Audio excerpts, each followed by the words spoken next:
Cool. So, yeah, my name's Jack Savage. I'm a software engineer and apprentice.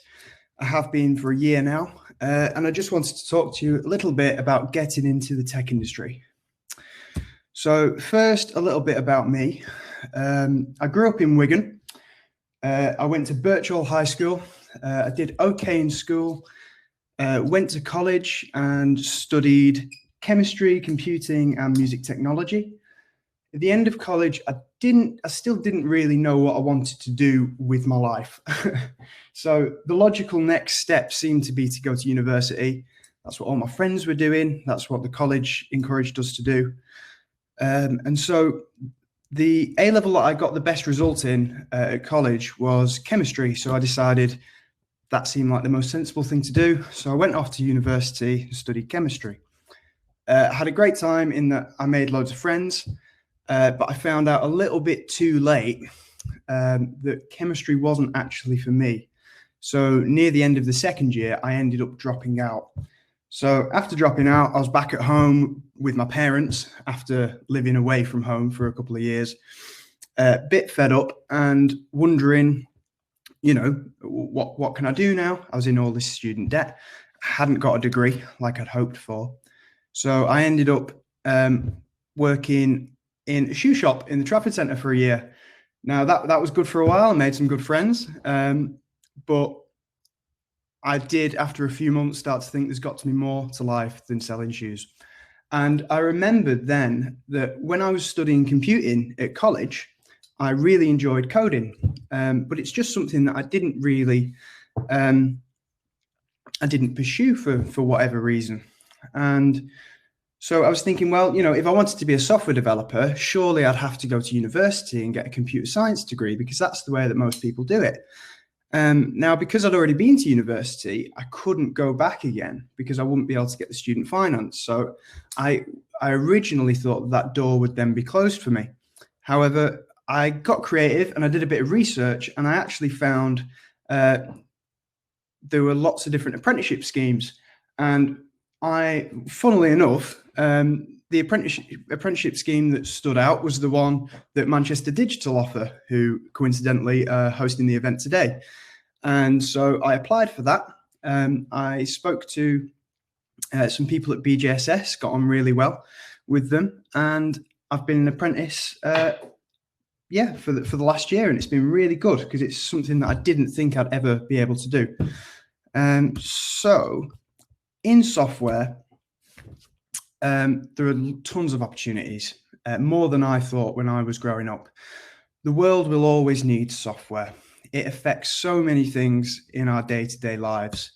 It affects how we communicate. So software is running on our phones. It allows us to use social media and to speak to people. It affects how we entertain ourselves. So apps like Netflix and YouTube, that's software. Online shopping is huge now. It affects how we keep our money safe. So things like online banking and even things like how we travel. And there are hundreds more things that could be listed. Because software touches so many different industries, it means that there's a huge demand for technology workers. And that's not going to change. Companies are always recruiting graduates, so people that have just finished their degrees. They're also always recruiting apprentices like myself, and also people who are self-taught, people who learn how to code at home by themselves, work on projects and get experience that way. And like Vicky said, you can find work all over the world. So if you know how to code and you're decent at your job, you can find work internationally. So it's a great way to travel, and it's actually really fun. I find it to be really creative. No 2 days are the same, and there's tons of problem solving, which is really great. Now, I'm sure we've all got our own perception of what a software engineer or a software developer would look like. And this is something that stopped me from wanting to get into it in the beginning. I thought, I'm not going to be smart enough for it. I'm not a stereotypical, like, I don't know, hacker or whatever you see in the films, but I just want you to know, and Vicky's a perfect example of this. And Vicky was saying this as well, with how diverse the workforce is now. There are so many different people from all walks of life that get into software engineering that, yeah, you should just throw the stereotypes. You shouldn't have to worry about them. You shouldn't not get into the industry just because you feel like you won't fit in, because it's not the case. So yeah, in terms of getting into the industry, there are different paths that work for different people. The most conventional route would be to go to university, get a computer science degree or a degree like that, and then you would find employers that are taking on graduates. Then there's the apprenticeship route, which is what I'm doing currently. So you work for a company and you learn on the job. So the way that my apprenticeship scheme works is, when I started, I got a month's worth of training where I learned how to code. I learned Java. And then after that, I started to work with BJSS on a project, and I got loads of support from the people that I work with, and I'm getting hands-on, straight away. And all the while, I'm being paid a salary, and I'm being paid around the same as what I was earning in a shoe shop, but now I'm actually pursuing a career and learning every day. So it's, yeah, like I say, it's been great so far. There are also people that are self-taught, so they will just use online resources and things like that, and they will teach themselves at home. They'll build their own little projects, and yeah, they'll build up a portfolio that they can then show to employers that they know what they're talking about, and they get into the industry that way. And then I've also known people who've worked in other office jobs, so perhaps in admin or wherever else, and they've just started to speak to the software development team, and they've sort of just got involved that way. So they've asked if they can help out or sort of watch people, and so they end up sidestepping in the business. So I know that you're all in school at the minute, so you're really early on. You've got your whole life ahead of you, but wherever you are in life, there's always opportunities to get into the industry. It's never too late. So it's an option that's always worth considering. So if Vicky's convinced you that it's something that you might be interested in, I really, really recommend that you give it a go.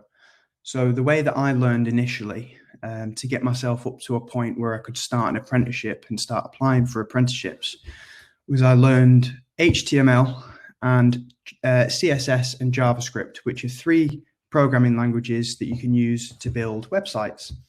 And I did so by going on to freecodecamp.org, and they've got loads of lessons there. They're all interactive.